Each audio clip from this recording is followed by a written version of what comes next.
Why, greetings, my little spooky beans. It's your Mama Creeps, Allie, and welcome to another Top 13 video. In today's Top 13 video, we're going to go through my top favorite creepypasta stories that I've read so far. So far, I have only read 31 stories. Yeah, how appropriate for this month. So I thought, why not just name a few of my favorites, and plus this has won in a poll a few days ago, so why not make it happen? Alright, let's kick it off with number 13, which is gonna be quite silly because I've always loved this story and I don't know why, even though it's so bad. Number 13 goes to Jeff the Killer. Like I said before, I know this story is not the greatest. I know because I love it because it's so nostalgic, it's ridiculous, it's funny, the grammar is not that great, but it was so much fun to read with my fans and my boyfriend, and it was probably one of the best for February, and I just had so much fun just reading the story over and over again, like it never gets tiring. I believe everyone knows the story. It's about a boy named Jeff who moved into a new town, and he's got this weird feeling, and he met like a group of kids that is like so freaking young and just beat the shit out of him, like 12-year-olds just beating each other up, and he's like get violent and stabby on one of them until his brother was framed, sent to juvie. Like, I don't think that's how the system works. Like, oh, you did this, I'm gonna send you to juvie. That's not the police's job. You can tell this was written by a teenager. And yes, by the end, the two kids fight again, and he got burnt into a crisp. Actually, no, he turned pale, and he's supposed to look cute and emo. And then he carves the infamous smile and cut out his eyelids, and his favorite catchphrases like, "I'm beautiful," "Mommy, you lied," "Go to sleep, brother." No joke, I had a lot of fun reading this story. It's so bad, but it's funny. It's kind of like The Room. This story is like The Room. Like, it's so bad, it's just amazing. Alright, number 12 is actually a pretty good one. And to be honest, I was afraid of this little motherfucker. Mr. Widemouth. Mr. Widemouth is an imaginary friend for kids who are close to dying, and what he represents is he wanted the kids to attempt suicide. Yes, instead of him wanting to kill you, he wants you to commit suicide. For example, jumping off of a building and pretend that there's a trampoline, like, down at the ground, or making you juggle with knives, which is shown in the story. So Mr. Widemouth is the representation of suicidal thoughts close to a child dying, like ending the child's misery, because it's about a story about a little boy who is sick, and Mr. Widemouth comes out of under his bed and becomes friends with him until a few days later, getting to know the kid, and now like, let's go kill you, but without trying to make it all kiddie and whimsical and fun. To be honest, it is such a good story. It's so dark. I had a nightmare of Mr. Widemouth as a little girl, and finally reading the story, yeah, you do not want to be encountered with Mr. Widemouth. If you see him, that's bad news. It's like meeting the Grim Reaper. Alright, kicking up to number 11 is Room Zero. This story is a sequel to Abandoned by Disney, and this is, again, I love me a Disney creepypasta story. I don't know why I love it so much. I just love how dark and whimsical it can be at the same time. This one is relating with like a World War II bomb shelter where everyone in the Disney park has to wear these creepy Mickey masks and hide in Room Zero, and just being left there just... I don't want to spoil too much because the ending is actually very unnerving, but let's say it's relating with a certain room that it's not been seen by Disney itself, and oh my god, it sends a shiver down my spine at the end, like it always does. So credits to Mr. Slimebeast. He did a fantastic job with this story, and follow him on frickin' YouTube. I really enjoy his stories very much. Alright, looks like we're at number 10. So number 10 is Annie96 is Typing. Okay, this story does have have a lot in my heart because this was the first ever narration that me and Papa Creeps did when we began dating. It's just every time when I edit this story, like, I just hear Papa Creeps' voice just like, I can't believe this sexy man is my boyfriend. Anyway, back to the story. This story is read by Tex, and it's between two people that are actually dating and they're in high school. Let's just say things happen.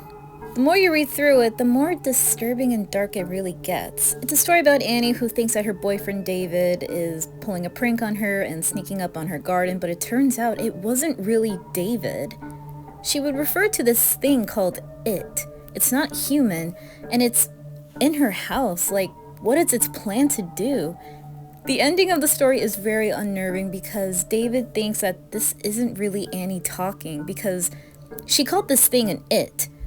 However, later on, she called it a he. And in the end, David thought, Annie, how do I know this is you? And just sends a shiver down my spine, like, that is not Annie 96 talking. This thing is going after David now. So this creature is very, very mysterious. Like, I want to know more. Like, everyone wants to know what happened. What is this thing? Is it a shapeshifter? Is it a mimic? Who knows? It's a short story and it's very, very well written. So I would highly recommend listening to the story. Alright, I know I said like I was scared of this story, but let's get to number 9, and that is The Rake.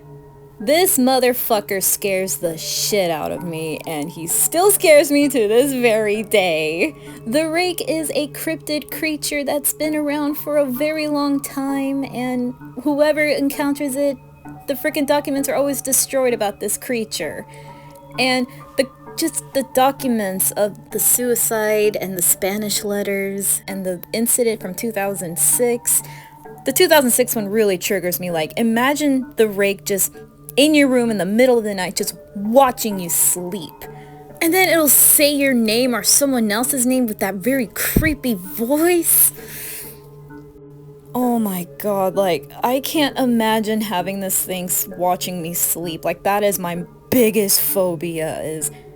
Not gonna lie, the Rake is one of the most iconic creepypasta cryptids next to Slender Man. I think he's very, very well written, and he's just an icon, and that's what makes him pretty scary.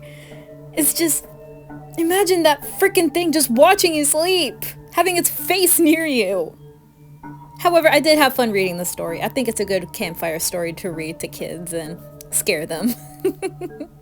Alright, I know this creepypasta is on my anime ASMR channel because I didn't want to delete it, but I got too lazy and just put on my playlist of creepypasta stories. The story I'm talking about is The Russian Sleep Experiment. Not gonna lie, this is one of my most favorite creepypastas stories of all time. It is so beautifully well written, and it just sounds like it actually happened. Like, it's like we just listened to actual history of horrible experiments that happened maybe around World War II, just people being experimented on, being tortured, and just... this is what it feels like. The story is about 4 or 5 Russian soldiers that were kept to be experimented on, and the experiment is having this type of gas to keep them awake for the next 30 days. So far, the few days did go pretty well, and however, things start to go a little overboard. You do know what happens if you don't sleep. You go insane. Of course, Papa Creeps did voice as the Russian soldiers and the doctors, and I think he did a spectacular job. And I had fun reading this. I had such a hard time voicing because there's a lot of background noises in my house, but I still had fun reading this. It's disturbing, it's dark. People thought that this story is real, but it's just a story. Who knows, maybe actual history did do a sleep experiment, but not in Russia. Maybe in Germany. Maybe in Japan. Who knows? Alright, kicking up at number 7 is a very short story, and it's another classic. I enjoyed reading The Expressionless. This is one of the most iconic ones, and it still scares me still. Even working at a hospital now, like, I fear that I'm going to encounter this thing soon in the dark, because I work in the evening shift. It's an urban legend where a woman who looks somewhat like a mannequin walking into a hospital in the middle of the night and collapsed. It sounds pretty tragic, but the doctors and nurses did help her out. Suddenly, the nurses felt very uncomfortable being near her, just the way she looks, almost uncanny valley. Soon, she started to act a little strange and unnatural. She started to smile, she started to shake the frickin' chairs, and after just being strapped on, and now she is broken free, and it just turns out she's not even human. And of course, the iconic phrase when the doctor asked, "What the hell are you?" and she said, "I am God." Some Silent Hill shit right there. It's a short story, but it's a very well written one. They even made a short film based on this story. It's alright, I guess. It's not that accurate to the short story. Into the story, but I understand it's YouTube. Of course, YouTube is very sensitive over small shit, but I would recommend checking out the short film. I know this is the next day and I'm a little sick, but don't worry, I'm actually feeling a little better, so this is the next day. So let's talk about the next story, and this is a long one. I really enjoyed reading Tiki Toby. I'm not gonna lie, I think Tiki Toby is a better version of Jeff the Killer, and there's a reason why. In my opinion, I think Tiki Toby is a very well-written character, and his story is very tragic and very reasonable why he became how he is. Let's say his life really turned upside down when his sister Leia died. Now his father has become an alcoholic, abusive asshole, and his mother is a very defensive mother that just couldn't watch over Toby because his father kept beating him up.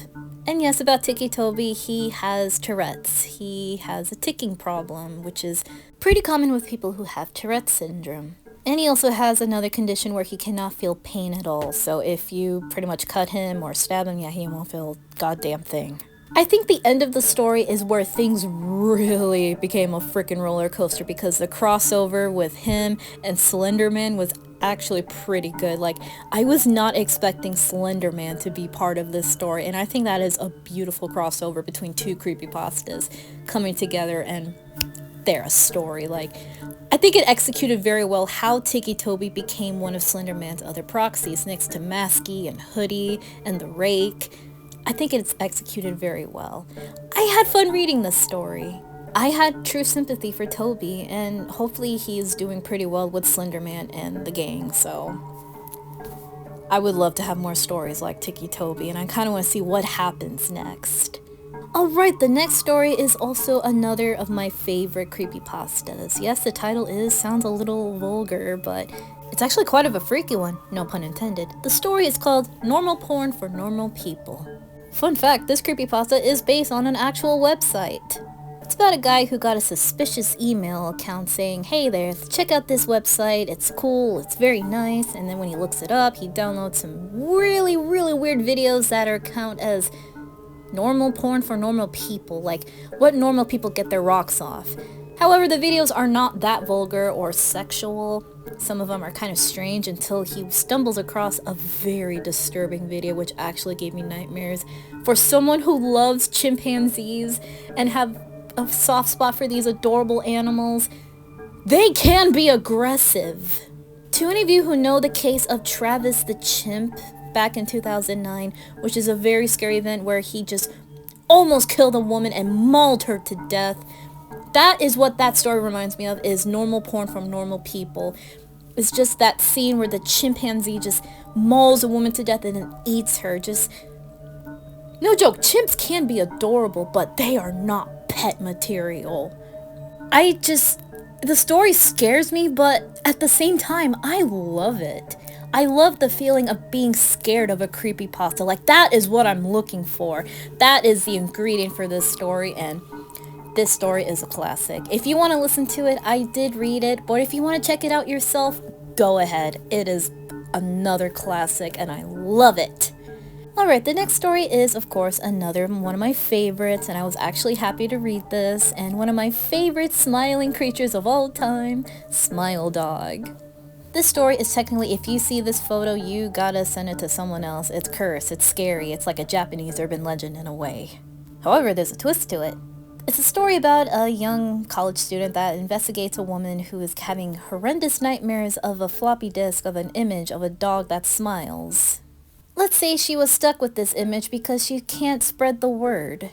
And the more she couldn't send it within 3 or 5 days, the image becomes more demonic and more freaky looking, instead of looking like a cute dog that smiles, to a flesh-looking demonic dog. Even the letter that the lady sent to the guy was actually very unnerving, and editing that story and making it sound ominous, I had fun doing that, because you can tell how scared she was because of Smile, and people would not believe her. And oh my god, the Smile email that he sent to the guy, like the "hello, I saw this, just spreading the word," like that also sent a shiver down my spine. Like, what if that is Smile Dog just sending out photos, just wanting people to spread the word, or else you're gonna be stuck with this dog just haunting your nightmares. Again, I had fun reading this, and yeah, it did feel a little slow in the beginning, but it does build up at the end. Alright, looks like we have 3 more, and the third one is actually my most favorite, and actually my number 1 favorite creepypastas of all time. However, I put in number 3 because I had another story that I really had fun reading. The third one is Abandoned by Disney. Fun fact, this is my top number 1 favorite creepypastas of all time. I love me, like I said, I love me a Disney creepypasta, and this one is, it's one of my most favorites. The story is about a guy who goes over to Treasure Island and a place called Mowgli's Palace that's been abandoned ever since the 90s and 80s because Disney doesn't want to get any controversy for being a little xenophobia because Mowgli is from the Jungle Book, which takes place in India. So they just let that place to rot and left all the people that was constructing over there.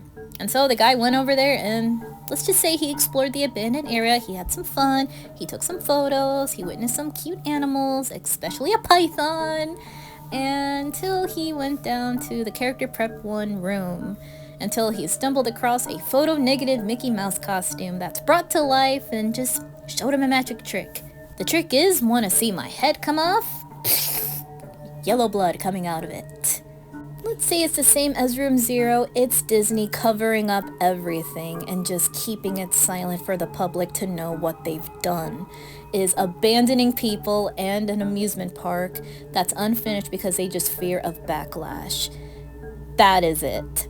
That is why they couldn't talk about it, because they don't want anything like that thing getting out to the public. That right there just sounds kind of scary. Alright, the next one is also another favorite, and it's another classic, and I did a whole collab with this one. I really enjoyed reading Candle Cove. Yes, Candle Cove is a cult classic in the creepypasta community. It is also read by text or by monologue by groups of people. A small chat where they talk about an old TV show that they used to watch back in the 1970s, but it turns out it was an imaginary show that was in their heads. And it was a puppet pirate show called Candle Cove. And let's say it really haunted them. Not gonna lie, I had fun reading this with my beans and Papa Creeps, and it was a lot of fun. The ending still gives me a shiver down my spine, just like, wow, you actually been watching Static this entire time, like this show never existed. Not sure why these kids actually be able to see this, but in my theory, kids have more of an imagination than adults, so it's like looking at a spirit or a ghost. Only kids and animals can see them, but not adults. That could be it though. Maybe Candle Cove isn't a pure imagination for the children. Alright, and here is my number 1 creepypasta that I had so much fun reading and edited and read, and it's a 3-parter, and my god, I love this story so much. Even though I had a hard time playing the game, my fellow spooky beans, my number 1 favorite creepypasta that I have read so far is Ben Drowned. I had the most fun reading this story, adding the sound effects from Jadusable's videos, the music, the characters. Ben Drowned is such a well-written character, and it had to be the most longest creepypastas that I have ever read, and again, it is so engaging. I still have questions. Who really is Ben Drowned? Is he really the dead child of that old man?